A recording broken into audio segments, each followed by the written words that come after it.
महाराष्ट्र के मुख्यमंत्री उद्धव ठाकरे ने रविवार को कहा कि राज्य में कोविड-19 महामारी की वजह से लगी पाबंदियों में छूट ऑक्सीजन की उपलब्धता पर निर्भर करेगी। भाजपा नेता राम कदम ने जावेद अख्तर से राष्ट्रीय स्वयंसेवक संघ की तालिबान से तुलना करने के लिए बिना शर्त माफी मांगने को कहा। महाराष्ट्र के नागपुर जिले में रविवार सुबह नदी में तैरने गए 5 लोगों के डूबने की आशंका है।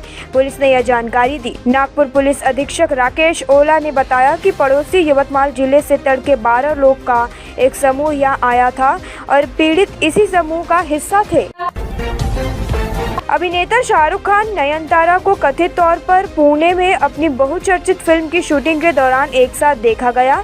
तमिल निर्देशक एटली की अगली परियोजना के लिए 2 एक्टर एक साथ आए हैं। हालांकि सितारों या निर्देशक की ओर से कोई आधिकारिक पुष्टि नहीं हुई है, लेकिन तस्वीरें सोशल मीडिया पर वायरल हो गई हैं।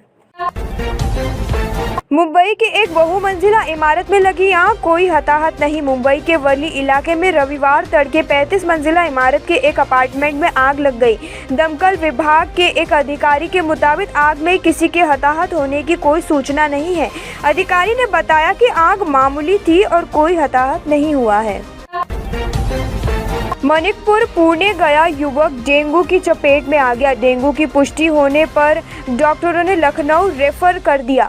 परिजन उसे लखनऊ ले गए। शनिवार शाम उसकी इलाज के दौरान उसका निधन हो गया। युवक के निधन की खबर मिलते ही परिजनों में कोहराम मच गया।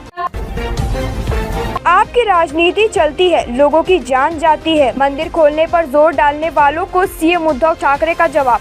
महाराष्ट्र में कुछ लोग ये खोलो वो खोलो की रट लगाए बैठे हैं, लेकिन मुझे उनसे यही कहना है कि थोड़ा संयम और धैर्य रखिए। कोरोना गया नहीं है। राजनीति तो आपकी चलती है, लेकिन जनता की जान जाती है। उद्धव ठाकरे का जवाब।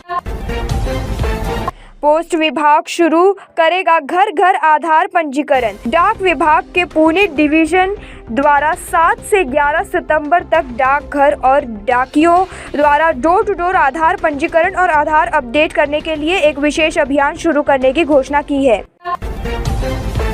महाराष्ट्र के कोल्हापुर में भूकंप का झटका, शहर में दहशत का माहौल, लोग घर छोड़कर सड़कों की तरफ भागे। कोल्हापुर में शनिवार रात 11:40 पर भूकंप का झटका महसूस किया गया। भूकंप की तीव्रता 3.9 रिक्टर स्केल दर्ज की गई है। भूकंप का केंद्र कोल्हापुर शहर से 19 किलोमीटर दूर पश्चिम में कड़े गांव के पास पाया गया। महाराष्ट्र में गणेशोत्सव के लिए मुंबई से कोंकण के लिए मोदी ट्रेन नाम से चलेगी विशेष रेलगाड़ी। रेल राज्य मंत्री राव साहेब दानवे ने कहा है कि गणेशोत्सव के लिए 7 सितंबर को उपनगरीय दादर स्टेशन से कोंकण क्षेत्र के लिए एक विशेष रेलगाड़ी चलाई जाएगी। इस रेलगाड़ी का नाम मोदी ट्रेन रखा गया है। महाराष्ट्र के पालघर फैक्ट्री में विस्फोट वाली जगह का दौरा करने पहुंचे सांसद गावित। लोकसभा सदस्य राजेंद्र गावित ने महाराष्ट्र के पालघर जिले में कपड़े की फैक्ट्री में हुए विस्फोट वाले स्थान का दौरा किया और अधिकारियों को घटना के लिए जिम्मेदार लोगों के खिलाफ सख्त कार्रवाई करने का निर्देश दिया। मुंबई पुलिस पर छाया बेला शाओ गाने का जादू। परफॉर्मेंस देखकर आएगा मजा। जी हां, मनी हाइस्ट के 5वें सीजन का पहला वॉल्यूम शुक्रवार को नेटफ्लिक्स पर रिलीज किया गया, जो रिलीज होते ही सोशल मीडिया पर छा गए। इसे लेकर मुंबई पुलिस भी एक्टिव होती दिखाई दी।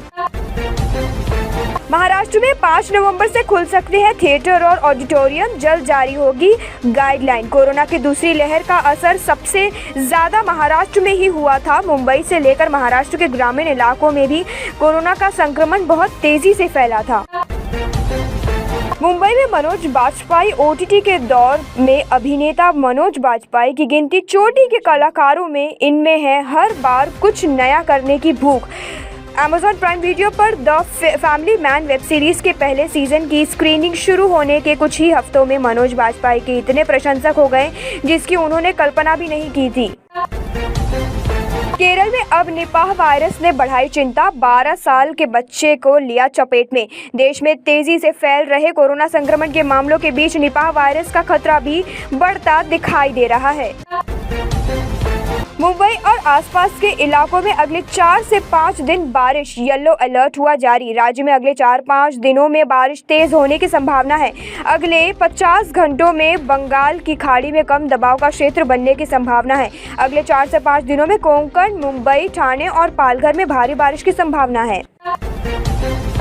देश की आर्थिक राजधानी मुंबई में फैल रहे मलेरिया और डेंगू पर कंट्रोल करने के लिए बीएमसी ने स्प्रिंकलर ड्रोन का प्रयोग करने का फैसला किया है। इस ड्रोन के जरिए बीएमसी ऐसे इलाकों में दवा का छिड़काव करेगी जहां पर बीएमसी के कर्मचारियों का पहुंचना बेहद मुश्किल होता है।